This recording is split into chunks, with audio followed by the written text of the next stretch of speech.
አድማጭ ተመልካቾቻችን አርዕስተ ዜናውን በማስቀደም ዕለታዊ መረጃዎችን የምናሰማችሁ ይሆናል። የምኒልክ ዕዝ አርበኞች በዋርላና በመቄት ወረዳዎች ባደረጉት አውደ ውጊያ የጠላት ብልጽግና ጦርን በማሽመድመድ በርካቶችን ደምስሰው አንጸባራቂ ድል ተቀዳጁ። በዋርላና በመቄት ወረዳዎች ከቋና እስከ ቁራንበሳ በተደረገው ተጋድሎ ከ29 በላይ የጠላት ወታደሮች ሲገደሉ በርካታ ቁስለኞች ወደ ጋሸና ከተማ መወሰዳቸውንና የጋሸና ጤና ጣቢያ በቁስለኛ ወታደሮች መጨናነቁ ታውቋል።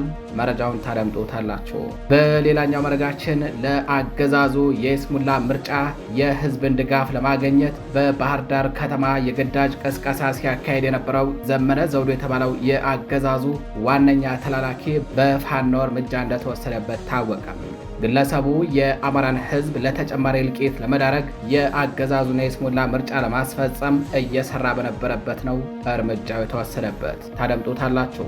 በሌላኛው መረጃችን ሰሞኑን በወግዴ ወረዳ ፋኖ የወሰደውን እርምጃ ተከትሎ የአገዛዙ ወታደራዊ አመራርና ካቢኔዎች የደረሰባቸውን ጉዳት ለመገምገም ዝግ ስብሰባ ማድረጋቸው ተሰምቷል። በስብሰባው ካቢኔዎቹና ወታደራዊ አዛዦቹ ካነሱት ሀሳብ አንጻር የስርዓቱን የመቆያ ጊዜ ማክተሙን አረጋግጧል። የብልጽግና መከላከያ ሰራዊት ከፍተኛ አመራር የሆነው ኮሎኔል ዘላለም ፋኖ በሁሉም ረገድ በልጦናል በማለት የሽንፈት ኑዛዜ የሰጠ ሲሆን የፖሊስ የሚሊሻና የካድሬ መዋቅር መፈራረስ ስርዓቱ ከሚደርስበት ወታደራዊ ሽንፈት ባሻገር የፖለቲካ ሞት መሞቱንም ያረጋገጠ ነው ተብሏል። ታደምጡታላችሁ። በሌላኛው መረጃችን ከወደ ፋኖ የሚወሰድ በተን እርምጃ መቋቋም ያልቻሉ አገዛዙ ኃይል የበቀል በትሩን በማንሳት በንጹሃን ላይ የሚፈጽመው ጭፍጨፋ ተባብሶ መቀጠሉ ታውቋል። በወሎ ቤት አማራ መካነ ሰላም ከተማ አቅራቢያ በተፈጸመ የድሮን ጥቃት ህጻናትን ጨምሮ በርካታ ንጹሃን ወገኖች ህይወታቸው ሲያልፍ፣ በጎጃም ቀጠና ደግሞ በሰዴና በቢቡኝ ወረዳዎች ላይ በተፈጸመም የመድፍ ድብደባ በንጹሃኖች ላይ ከባድ የአካል ጉዳትና የንብረት ውድመት አስከትሏል። ይህም የአገዛዙን ውድቀትና ተስፋ መቁረጥን ፍንትው አድርጎ ያሳየ ነው። ታደምጡታላችሁ። አድማጭ ተመልካቾቻችን እንደምናመሻችሁ። ከጣቢያችን የዛሬ ግንቦት 11 2018 ዓ.ም ዕለታዊ መረጃዎችን አጠናቅረን ይዘን ቀርበናል። አብራችሁን ቆዩ።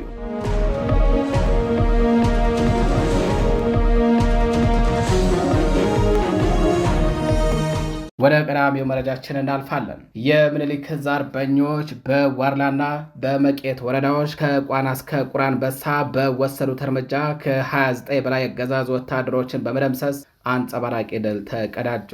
በምዕራብ ፋኖ ብሔራዊ ንቅናቄ ምኒልክ ዕዝ 106ኛ ኮር የ22ኛ ክፍለ ጦር አርበኞች በዋርላና በመቄት የጠላት ኃይልን ያሽመደመደ እርምጃ ወስደዋል። ዛሬ ግንቦት 11 2018 ዓ.ም ከረፋድ ጀምሮ የተደረገው ይህ ተጋድሎ የአገዛዙን ጦር ተስፋ ያስቆረጠና ያሽመደመደ እንዲሁም ለከባድ አውዳሚ ሽንፈት የዳረገ ሆኗል። ከረፋድ ጀምሮ እስከ አመሻሽ በዘለቀው በዚህ ተጋድሎ በርካታ የአገዛዙ ወታደሮች ተደምስሰዋል። ወሳኝ ቀጠናዎችም በፋኖ ቁጥጥር ስር ገብተዋል።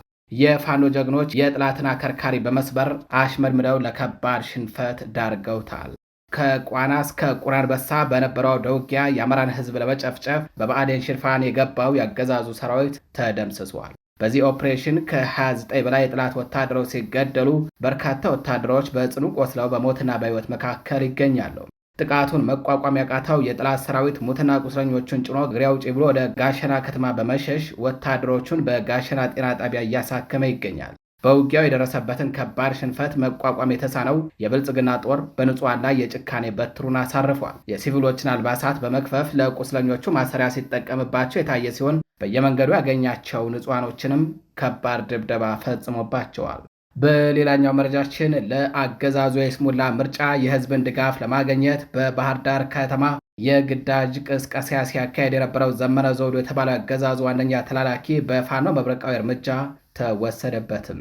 የፋሽስቱን ስርዓት ዕድሜ ለማራዘም የክህደት ሚናውን ሲወጣ የነበረው ይህ ግለሰብ በባህር ዳር ከተማ አባይ ማዶ አካባቢ በተወሰደበት ቆራጥ እርምጃ የውሻ ሞት እንዲሞት ተደርጓል። የቀድሞ የባህር ዳር ከተማ ኮሚኒኬሽን መምሪያ ኃላፊ የነበረው ዘመነ ዘውዱ የህዝብ ጨፍጫፊ የሆኑትን ተመስገን ጥሩነህንና አረጋ ከበደን በምርጫ ስም መልሶ በህዝብ ትከሻ ላይ ለመጫን ሲሰራ የነበረ ሆዳም ባንዳ እንደነበር ተገልጿል። ግለሰቡ የአማራን ሕዝብ ለተጨማሪ እልቂት ለመዳረግ የአገዛዙን የይስሙላ ምርጫ ለማስፈጸም ሲሰራ የቆየ የአገዛዙ ተላላኪ ነው ተብሏል። የአማራ ፋኖ የዚህን ባንድ እኩይ ሴራና እንቅስቃሴ በጥንቃቄ ሲከታተል ቆይቷል። በተወሰደው መብረቃዊ እርምጃ የህዝብን ጥቅም አሳልፎ የሚሰጥ ማንኛውም አካል ከፋኖ እንደማያመልጥ በተግባር ታይቷል። በዘመነ ዘውዱ ላይ የተወሰደው ይህ ቆራጥ እርምጃ ለአገዛዙ ዙፋን ጠባቂዎችና ለሌሎች የስርዓቱ ተላላኪዎች ግልጽ አስተማሪ ማስጠንቀቂያ ሆኗል ነው የተባለው።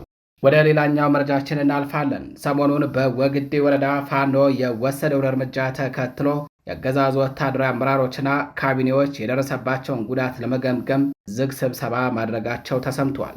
በአማራ ፋኖ ብሔራዊ ንቅናቄ ምኒልክ ዕዝ 105ኛ ኮር 45ኛ ክፍለ ጦርና ከ29ኛ ክፍለ ጦር የተወጣጡ አርበኞች በቅንጅት በወግዴ ከተማ እርምጃ መውሰዳቸው መዘገቡ አይዘነጋም። በዚህም በርካታ የአገዛዙ ወታደሮች ተደምስሰዋል። የአገዛዙ ቁሳቁሶችም ወድመዋል። በከተማው የሚገኙ የብልጽግና መዋቅር የደረሰበትን ውድመት ለመገምገም ዝግ ስብሰባ አካሂዷል። ሰሞኑን በወረዳው የብልጽግና ካቢኔዎችና በመከላከያ አመራሩ መካከል በተደረገው በዚህ ዝግ ስብሰባ የአገዛዙ ከፍተኛ ወታደራዊ አመራር የሆነው ኮሎኔል ዘላለም ፋኖ በሁሉም ረገድ በልጦናል በማለት የስርዓቱን ውድቀት የሚያረጋግጥ አስደንጋጭ የሽንፈት ኑዛዜ ተናግሯል። ኮሎኔሉ ሰራዊቱ ወረዳውን ሰላም ለማስከበር ከአቅሙ በላይ እንደሆነበትና ፋኖ በአቅም በስነ ልቦና በትጥቅ እንዲሁም በማህበረሰብ ተቀባይነት ሙሉ በሙሉ እንደበለጣቸው ቃል በቃል ተናግሯል። ደጀን ይሆናሉ ተብሎ የታመኑ የሚሊሻ የፖሊስና ካድሬዎች ለመከላከያው መረጃ ከመስጠትና ከማገዝ ይልቅ ዝምታን እንደመረጡ አመራሩ ጠቁሟል። ህዝቡን በቀጥታ ከፋኖ ጎን በመቆም ሲተኩስባቸው እንደነበር ነው የተናገረው። ይህንን የሽንፈት ኑዛዜ በዝምታ የሰሙት የወረዳው የብልጽግና ካቢኔዎች በፓርቲው ጥምር ጦር ላይ ያላቸውን እምነት ሙሉ በሙሉ ማክተሙን በማሳየት እባካችሁ ድሮን ለእኛ ወረዳ ብቻ ይመደብልን ሲሉ ለመከላከያ አመራሩ ተማጽኖ አቅርበዋል። ይህ ካቢኔዎቹ ያቀረቡት የድሮን ተማጽኖ አገዛዙ በህዝቡና በራሱ ታጣቂዎች ዘንድ ተቀባይነት በማጣቱ መዋቅሩ በመፈራረሱና በራሱ ኃይል መከላከል ባለመቻሉ የመጣ የፖለቲካ ሞት ማረጋገጫ ተደርጎ ተወስዷል። የፖሊስ የሚሊሻና የካድሬው መዋቅር መከላከያን ከመደገፍ ይልቅ ወደ ፋኖ ማዘንበሉ የብልጽግና የውስጥ ደጀን ሙሉ በሙሉ መደርመሱን የሚያሳይ ሲሆን የወረዳው ባለስልጣናትና ወታደራዊ አመራሩ የደረሰበትን ድምዳሜ በወግድ መሬት ላይ የአገዛዙን የመቆያ ጊዜ ማክተሙን ያረጋገጠ ሆኗል። በወግድ ብቻ ሳይሆን በመላው አማራና በኢትዮጵያ የመቆያ ጊዜ ማክተሙንም ያሳየ ነው ተብሏል። የተከበራችሁ አድማጭ ተመልካቾቻችን መረጃዎቻችን እንደቀጠሉ ናቸው። ከአውደ ውጊያ ጎን ለጎን ህዝባዊ የንቅናቄ መድረኮች ተጠናክረው ቀጥለዋል ተባለም።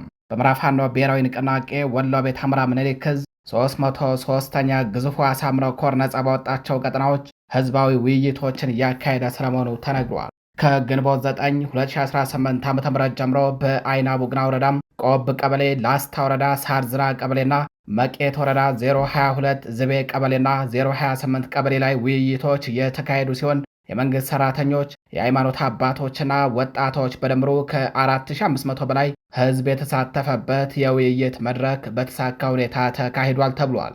የአማራ የህልውና ትግል መሰረቱ የመጥፋት አደጋ የተደቀነበት የአማራ ህዝብ እንደሆነ የገለጹት የውይይቱ ተሳታፊዎች የአፓርታይዱ አብይ አህመድ ስርዓት የሚያደርገውን የምርጫ ተውኔት እንደማይደግፉና ሊያቆም እንደሚገባ፣ ወታደራዊ የሲቪል መዋቅሩ ለማህበረሰቡ የሚሰጠውን አገልግሎት አሰጣጥ ፈጣንና ቀልጣፋ እንዲሆን የግድያና ደም መመላለስ የሚታይባቸው አካባቢዎች ቋሚ መፍትሄና አማራጭ መፈለግ ተገቢ ነው ሲሉ ተወያዮቹ አስተያየታቸውን ሰጥተዋል። ውይይቱን በምኒልክ ዕዝ የ303ኛ ግዙፉ አሳምነው ኮር ስር የሚገኙ የ19ኛና የ81ኛ ክፍለ ጦሮች የቡግና የላስታ የመቄት ወረዳ ወታደራዊና ሲቪል መዋቅር አመራሮች እንዲሁም በ106ኛ ኮር የ22ኛ ክፍለ ጦር አመራሮች በጋራ ያስኬዱ ሲሆን ከመድረክ መሪዎቹም ለህብረተሰቡ ወቅቱን የጠበቀና አጥጋቢ ምላሽ እንደተሰጠም ከተሳታፊዎቹ የተገኙ መረጃዎች ያመላክታሉ።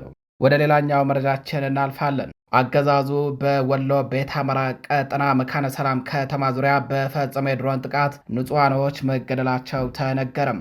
በወሎ ቤት አማራ መካነ ሰላም ከተማ አቅራቢያ የብልጽግና አገዛዝ በፈጸመ የድሮን ጥቃት ህፃናትን ጨምሮ ንጹሃን ዜጎች ህይወታቸው ማለፉ ታውቋል። ጥቃቱ የተፈጸመው ትናንት ግንቦት 10 2018 ዓ.ም መሆኑን የአካባቢው ነዋሪዎች ተናግረዋል። ትናንት ማለዳ ጀምሮ በመካነ ሰላም ከተማና አካባቢዋ በከባድ መሳሪያ የታገዘ ተኩስ የከፈተው የብልጽግና መንግስት የአየር ኃይሉን በመጠቀም ንጹሃኖች ላይ ያነጣጠረ የድሮን ጥቃት ፈጽሟል። በዚህ ጭካኔ በተሞላበት ጥቃት አንድ ህፃን ልጅ በድሮን አረር ተቃጥሎ ለህልፈት መዳረጉም ተረጋግጧል። አስደንጋጩ ክስተት በዚህ አላበቃም። የህፃኑ ቤተሰቦች ለማጽናናትና ለመድረስ ከየቤታቸው የወጡ የአካባቢው ነዋሪዎች ላይ አገዛዙ በድጋሜ ድሮን ጥቃት በመፈጸም አረመኔያዊነቱን አሳይቷል። በሁለተኛ ዙር ጥቃትም ሌሎች ሲቪሊያን አማራዎች መጎዳታቸውን የተነገረው። ጥቃቱ ሲፈጸም በአካባቢው ምንም አይነት የፋኖ ኃይል እንዳልነበረ የተነገረ ሲሆን ጥቃቱ በንጹሐን ላይ የታለመ መሆኑን የአካባቢው ነዋሪዎች ተናግረዋል። አሸባሪው የብልጽግና አገዛዝ በዜጋዎች ላይ እያደረሰ ያለው ጭፍጨፋ ተባብሶ ቀጥሏል። በተያያዘ ዜና ይኸው ጸረ አማራ ኃይል በሰዴና በቢቡኝ ወረዳዎች ንጹሐንን ኢላማ ያደረገ የመድፍ ጥቃት መፈጸሙ ተነግሯል። የፋኖን ብርቱ ክንድ መቋቋም አቅቶት መውጫ መግቢያ ያጣውና በከፍተኛ ጭንቀትና መፍረክረክ ውስጥ የወደቀው የብልጽግናው አገዛዝ ዛሬ ግንቦት 11 2018 ዓ.ም ከማለዳ ጀምሮ በጎጃም ቀጠና በሰዴና በቢቡኝ ወረዳዎች በሚገኙ ቀበሌዎች ላይ ከ5 ጊዜ በላይ ከባድ መሳሪያ ድብደባ ፈጽሟል። ይህ አማራ ጠሉ ስርዓት የከፈተው ሰብአዊነት የጎደለው ጥቃት ያረፈው በቢቡኝ ወረዳ ሞልሳ ቁስቋም ቀበሌ ላይ ሲሆን በጥቃቱም በእረኝነት ላይ የነበረ ካሳው ንጉሥ የተባለ ልጅ ሲቆስል በግምት ከ80 ሺህ ብር በላይ የምታወጣ ፈረስ ከነገልገሏ ወዲያውኑ በመድፍ ሐረር ተመታ መገደሏ ታውቋል። በሌላ በኩል የአገዛዙ አረመኔያዊ የጭፍጨፋ ተግባር በሌሎች ቀጠናዎችም ተባብሶ ቀጥሏል። ባለፈው ግንቦት 6 2018 ዓ.ም በነብሴ ሳር ምድር የስርዓቱ ቅጥረኛ ወታደሮች ያለምንም ምክንያት 6 የባጃጅ አሽከርካሪዎችንና ንጹሐን ነጋዴዎችን በጥይት ደብድበው መግደላቸውን የተነገረው። በዚሁ ዘግናኝ ጭፍጨፋ ሕይወታቸው ያለፈውና የተጎዱ ንጹሐን ወገኖች ስም ዝርዝራቸው እንደሚከተለው ይቀርባል። የ27 ዓመቱ ወጣት ሀብታሙ ሹምዬም፣ የ18 ዓመቱ ወጣት አዲስ ሲመን፣ ልደት አለማየሁ የባጃጅ አሽከርካሪ፣ መኳንንት ጋሻው የባጃጅ አሽከርካሪ፣ አምበሉ አብጤ ነጋዴ፣ እባቡ አስሬ መስማት የተሳነውና ንጉሥ ቡልጋ የተባሉ ንጹሐኖች ናቸው። አገዛዙ ውድቀቱን ለመሸፈን ንጹሐንን በመግደልና በማሸበር የሚንቀሳቀስ ቢሆንም የህዝቡን የነጻነት የህልውና ትግል ከቶም ሊያስቆመው እንደማይችልም በድጋሚ እያሳየ ይገኛል።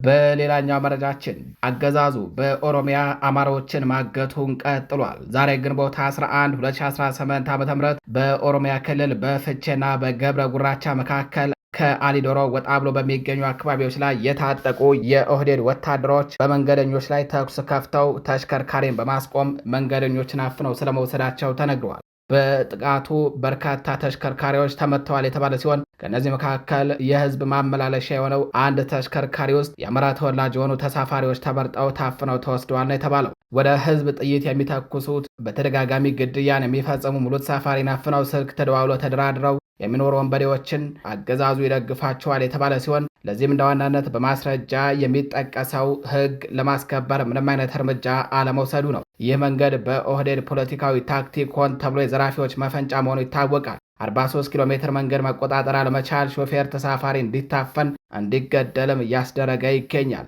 መንገዱ በአገልግሎቱና በችግሩ ግዝፈት ልክ ጥበቃና ትኩረት እንዳይደረግለትና አማራ ወደ አዲስ አበባ በነጻነት እንዳይገባ እንዳይወጣ በኦህዴድ ብልጽግና የሚፈጸም አሻጥር መሆኑም ሳይታለም የተፈታ ነው። አድማጭ ተመልካቾቻችን ወደ ሌላኛው መረጃችን እናልፋለን። ኢትዮጵያ በስቃይና ኢሰብአዊ አያያዝ ረገድ በዓለም ላይ ከፍተኛ ስጋት ካለባቸው ሀገራት አንዷ ነች ተባለም። ይህን ያለው ዓለም አቀፉ የጸረ ስቃይ ድርጅት ነው። ዓለም አቀፉ የጸረ ስቃይ ድርጅት ይፋ ባደረገው የ2025 የዓለም የስቃይ መረጃ ጠቋሚ ሪፖርት መሰረት ኢትዮጵያ በስቃይና ኢሰብአዊ አያያዝ ረገድ በዓለም ላይ ከፍተኛ ስጋት ካለባቸው ሀገራት መካከል አንዷ ሆና ተመድባለችም። ድርጅቱ ለዚህ ዋነኛ ምክንያቶች ናቸው ያላቸውን ሲዘረዝር በሀገሪቱ በተለያዩ አካባቢዎች የሚስተዋሉ ግጭቶችና ያለ ሕግ አግባብ የሚፈጸሙ ስርዓቶች፣ ደካማ የሕግ ከለላዎችና የወንጀል ተጠያቂነት በሰፊው አለመኖር ዋነኞቹ መሆናቸውን ገልጿል። በተለይም በትጥቅ ግጭት ውስጥ በሚገኙ በአማራ፣ በኦሮሚያ፣ በትግራይና በአፋር ክልሎች ውስጥ ይህ መሰሉ የሰብአዊ መብት ጥሰትና እንግልታውን በከፍተኛ ሁኔታ ደረጃ ስር ሰደው እንደሚገኝ ሪፖርቱ ጠቁሟል። በዚህም ዓለም አቀፍ መረጃ ጠቋሚ መሰረት የፖለቲካ አንቂዎች፣ ጋዜጠኞች፣ ጠበቃዎች፣ የሃይማኖት መሪዎችና የተለያዩ ብሔረሰብ አባላት በጸጥታ ኃይሎች አማካኝነት ለአሰቃቂ እስራትና እንግልት ይበልጥ የተጋለጡ የህብረተሰብ ክፍሎች ናቸው ብለዋል። በቁጥጥር ስር በዋሉበት ወቅትም ከባድ ድብደባ፣ ለረዥም ጊዜ ለብቻ ማግለል፣ ምግብና እንቅልፍ መንሳት እንዲሁም የስነ ልቦና ጫናዎችን ጨምሮ ያለምንም ግንኙነት ለብቻ የማሰር ጭካኔ ተግባራት እንደሚፈጸሙ ሪፖርቱ ይፋ አድርጓል። ጠቅላይ ሚኒስትር አብይ አህመድ በ2018 ዓ.ም ወደ ስልጣን ከመጣ በኋላም የታየው ለውጥ ጉጉት ከቅርብ ዓመታት ወዲህ በሀገሪቱ የፖለቲካ ውከቶችና በተደጋጋሚ በታወጁ አስቸኳይ ጊዜ አዋጆች ምክንያት ሙሉ በሙሉ ወደ ኋላ ማፈግፈጉን ድርጅቱ በጥናቱ አመላክቷል። ሪፖርቱ በኢትዮጵያ ያለውን የጸረ ስቃይ ሕግ በከፍተኛ ሁኔታ የተቸ ሲሆን ብሔራዊ ሕጎቹ ስቃይን በዓለም አቀፍ ደረጃዎች መሰረት ሙሉ በሙሉ ወንጀል እንደማያደርጉና በጥሰቶች ላይ በሚሳተፉ ባለስልጣናት ላይ በቂ የጠያቂነት ስርዓት እንደማይዘረጋም አመልክቷል። በተለይ በጸጥታ ዘመቻዎች ወቅት ጥቅም ላይ የሚውሉት ማቆያዎችና ወታደራዊ ተቋማትን በምሳሌ ያነሳው ሪፖርቱ በአፋር ክልል የሚገኘው አሻርባ ወታደራዊ ካምፕን ጨምሮ ሌሎች ማጎሪያ ካምፖች ያገዛዙ ተቃዋሚዎችንና የፖለቲካ ድምፆችን ለማፈን ትልቅ ቦታ ሆነው እያገለገሉ እንደሚገኙ በግልጽ አስፍሯል። በፖሊስ ጭካኔ ተግባርና በተቋማዊ ጥቃት ረገድ ኢትዮጵያ እጅግ ከፍተኛ ስጋት ያለባት ሀገር ተብላ የተፈረጀችው በዚህ ምክንያት ነው። የአስቸኳይ ጊዜ አዋጆቹም የፍትህ አካላት ቁጥጥር ሳይደረግበት ተጠርጣሪዎችን በቁጥጥር ስር ለማዋል ለጸጥታ አካላት ሰፊ ስልጣን እንደሰጡም ጠቅሷል። ከዚህ በተጨማሪ በሀገሪቱ የሚገኙ እስር ቤቶች ከተያዘላቸው አቅም እቅድ በላይ በሰዎች መጨናነቅና የጤና ጥበቃቸውን በከፍተኛ ሁኔታ እየተበላሸ መምጣቱን ሪፖርት ይጠቁማል። በእነዚህ ማቆያ ስፍራዎች ውስጥ ከፍተኛ የምግብ፣ የሕክምና፣ የንጽህናና የንጹህ አየር እጥረት መኖሩም ተገልጿል። ዓለም አቀፉ የጸረ ስቃይ ድርጅት አክለውም የኢትዮጵያ ባለስልጣናት የእስር ቤቶችን ሁኔታ ገለልተኛ በሆኑ አካላት እንዳይጎበኙ ማድረጋቸውንና የኢትዮጵያ ሰብአዊ መብት ኮሚሽንን ጨምሮ ሌሎች የክትትል ተቋማት ወደ ስፍራው እንዳይገቡ ገደብ መጣላቸውን ከሷል። በቅርብ ዓመታት ውስጥ በርካታ ጋዜጠኞችና የመብት ተሟጋቾች መታሰራቸውን ወይም ሀገሪቱን ጥለው እንዲሰደዱ መገደዳቸውን ያነሳው ሪፖርቱ በጋዜጠኞችና በሲቪል ማህበረሰብ ድርጅቶች ላይ የሚደረገው ጫና ከቀን ወደ ቀን እየበረታ መምጣቱን አስታውቋል። በመጨረሻ ምንም እንኳን ቀደም ሲል በዓለም አቀፍና በአገር አቀፍ ውስጥ የሰብአዊ መብት ተሟጋች አካላት የተካሄዱ ምርመራዎች በተለያዩ ወገኖች የተፈጸሙ ከባድ ጥሰቶችን ቢያሳዩም በቅርብ ጊዜ በተከሰቱ ግጭቶች ከተፈጸሙ የጦር ወንጀሎች ወይም በሰብአዊ ላይ ከተፈጸሙ ወንጀሎች ጋር ተያይዞ እስካሁን ድረስ አንድም ከፍተኛ ባለስልጣን ለህግ አለመቅረቡን ሪፖርቱ በቁጭት ገልጿል። ድርጅቱ በማጠቃለያው ኢትዮጵያ የህግ ማዕቀፎቿን ከዓለም አቀፍ ስምምነቶች ጋር እንድታስማማ፣ መደበኛ ያልሆኑ ወይም ድብቅ የእስር ማቆያዎችን በአስቸኳይ እንድታቆም፣ የታሳሪዎችን መብት እንድታከብርና በግጭቶች ወቅት በባለስልጣናት አማካኝነት ለተፈጸሙ በደሎች ተገቢውን የወንጀል ተጠያቂነት እንድታረጋግጥ በጥብቅ ጥሪ አቅርበዋል። የተከበራችሁ አድማጭ ተመልካቾቻችን መረጃዎቻችን እንደቀጠሉ ናቸው። ወደ ጎረቤት ሀገር መረጃችን እናልፋለን። በኬንያ 4 ሰዎች ከተገደሉ በኋላ የነዳጅ ዋጋ ቅናሽ ቢደረግም አድማው ቀጥሏል ተባለም። በኬንያ የነዳጅ ዋጋ በከፍተኛ ሁኔታ መጨመሩን ተከትለው ተቃውሞ ተቀስቅሶ 4 ሰዎች ተገድለው በርካቶች ጉዳት ከደረሰባቸው በኋላ የዋጋ ቅናሽ ቢደረግም አድማው ቀጥሏል። የኬንያ ሀገር ውስጥ ጉዳይ ሚኒስቴር እንዳስታወቀው ከአድማው ጋር በተያያዘ የሰው ሕይወት ጠፍቷል፣ ቢያንስ 30 ሰዎች ተጎድተዋል፣ እንዲሁም ከ300 በላይ ሰዎች በጸጥታ ኃይሎች ቁጥጥር ስር ውለዋል ብሏል። የአገሪቱ ተሽከርካሪ ባለንብረቶችና አሽከርካሪዎች ማህበራት ከመንግስት ጋር ባደረጉት ድርድር የ10 ሽልንግ ቅናሽ የተደረገ ቢሆንም ባለመስማማታቸው ተቃውሞ ለሁለተኛ ቀን ዛሬ ማክሰኞም ቀጥሏል። ሰኞ ዕለት የዋና ከተማዋ ናይሮቢ ጎዳናዎች ጭር ብለው ያሉ ሲሆን ትምህርት ቤቶችና የንግድ ተቋማት ተዘግተዋል። የተቃዋሚ ሰልፈኞች መንገዶችን በድንጋይ የዘጉ ሲሆን ጎማዎችን ሲያቃጥሉም ታይተዋል። የአገር ውስጥ ጉዳይ ሚኒስተር ኪፕቹምባ ሙርኮሜን 348 ሰዎች በቁጥጥር ስር መዋላቸውን ጨምሮ አስታውቀዋል። ኬንያውያን ለተቃውሞ አደባባይ የወጡት የነዳጅ ዘይት ላይ ከዚህ በፊት ታይቶ አይታወቅም በተባለ መጠን ከ20 በመቶ በላይ ጭማሪ በመደረጉ ነው። ኬንያ እንደ ሌሎቹ አፍሪካ ሀገራት ሁሉ ነዳጅ የምታስገባው ከባህረ ሰላጤው ሀገራት ነው። ይሁን እንጂ ተቃውሞውን ፈጽሞ አላስፈላጊ ሲሉ ጠርተው አገዛዙ ከስሜት ይልቅ በመረጃ ላይ የተመሰረቱ ውሳኔዎችን ብቻ እንደሚያደርግ ተናግረዋል። ለምን አንድን ዓለም አቀፍ ችግር በአገር ውስጥ መንገዶች ለመፍታት እንሞክራለን ሲሉም ጠይቀዋል። የነዳጅ ዋጋ በጨመሩ ምግብና ሌሎች መሰረታዊ ሸቀጦችና አገልግሎቶች ዋጋ እንዲጨምር መደረጉ የተገለጸ ሲሆን የህዝብ አገልግሎት ተሽከርካሪዎች የመጓጓዣ ዋጋን አስቀድመው ጨምረዋል። እስከ ሐምሌ ወር ድረስ በነዳጅ ላይ ያለውን ተጨማሪ እሴት ታክስ ከ16 በመቶ ወደ 8 በመቶ የቀነሰ ቢሆንም ተጨማሪ እርምጃዎች እንዲወስድም ተጠይቋል። አድማጭ ተመልካቾቻችን ወደ ሌላኛው መረጃችን እናልፋለን። በዲሞክራቲክ ሪፐብሊክ ኮንጎ በተቀሰቀሰ የኢቦላ በሽታ ቢያንስ 131 ሰዎች መሞታቸውና ከ513 በላይ ሰዎች ደግሞ በቫይረሱ ተይዘዋል ተብሎ መጠርጠራቸውን የአገሪቱ ባለስልጣናት አስታወቁም። ከሞት ቁጥሩ በተጨማሪ የአገሪቱ መንግስት ቃል አቀባይ ተጠርጣሪዎች የሚገኙባቸው አካባቢ መስፋቱን ተናግረዋል። በኡጋንዳም 2 የተረጋገጡ ኬዞችና 1 ሞት መመዝገቡን የአፍሪካ የበሽታ መቆጣጠርና መከላከል ማዕከል ሲዲሲ ገልጿል።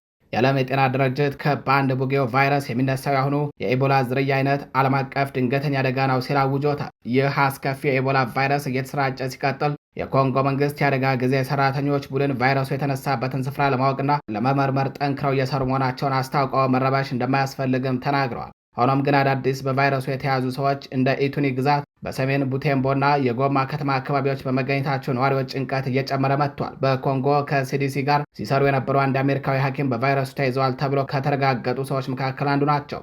ዶክተሩ ለሕክምና ወደ ጀርመን እንደሚወሰዱ በአሜሪካ ቢቢሲ አጋር የሆነው ሲቢኤስ ዘግቧል።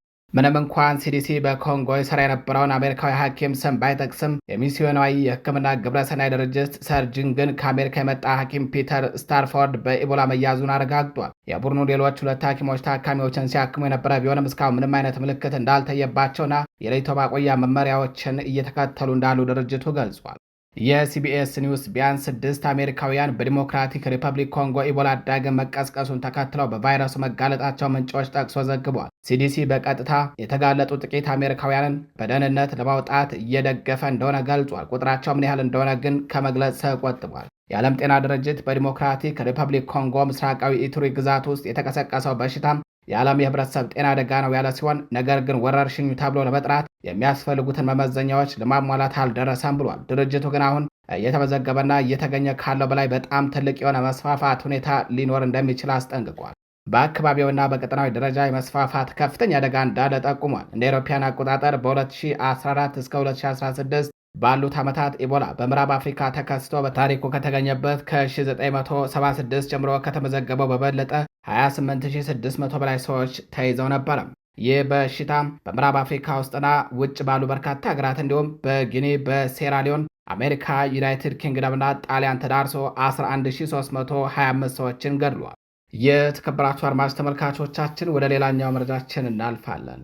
የየመን ሁቲዎች በማሪብ የዩናይትድ ስቴትስ ንብረት በሆነ ድሮን ላይ ጥቃት መፈጸማቸውን አስታወቁም። በየመን የሚገኘው የሐውቲ ቡድን በአገሪቱ ምስራቃዊ ማሪብ ጠቅላይ ግዛት ዩናይትድ ስቴትስ ሰራሽ የሆነ ME-9 ሰው አልባ አውሮፕላን በጥይት መምታቱን የአገር ውስጥ መገናኛ ብዙሃን ዘግበዋል። በከተማዋ በስተምዕራብ በሚገኘው ሳርዋ አካባቢ የአየር መከላከያ ሚሳኤል ሲተኮስ በማሪብ ከተማ ላይ ከፍተኛ ፍንዳታ መሰማቱን ተከትለው በአየር ላይ 2 ፍንዳታዎች መከሰታቸውን የሀገር ውስጥ መገናኛ ብዙሃን ዘግበዋል። የአሜሪካው ሰው አልባ አውሮፕላን ፍርስራሽና ሚሳኤል በዋዲ ወረዳ ምስራቃዊ በሆነ በረሃ ውስጥ ተበታትነው የሚያሳዩ ምስሎችን በማህበራዊ ሚዲያ ወጥተዋል። በየመን የመከላከያ ኃይሉ በተሰራጨው ምስል መሰረት ሚሳኤሎች የተሻሻለ የሄል ፋየር ከአየር ወደ መሬት ሚሳኤል ለትክክለኛ ጥቃቶች የተነደፈ መሳሪያን ያሳያል። ምስሎቹ ላይ የታዩት የድሮን ፍርስራሾች የዩናይትድ ስቴትስ MQ-9 ሪአፒር ሰው አልባ አውሮፕላኖች ዋሽንግተን ለየመን ለክትትልና ለጸረ ሽብር ዘመቻ የምትጠቀምበት ድሮን መሆኑ ታውቋል። ስለ ድሮኑ መመታት ከአሜሪካ ጦር ምንም አይነት የተሰጠ መረጃ የለም። የተከበራችሁ አድማጭ ተመልካቾቻችን ለዛሬ ግንቦት 11 2018 ዓ.ም ይዘናቸው የነበሩት ዕለታዊ መረጃዎቻችን እነዚህ ይመስላሉ። በሌሎች መረጃዎች እስከምንገናኝ ከቀሪ ጣቢያችን ዝግጅቶች ጋር ቸር ቆዩ።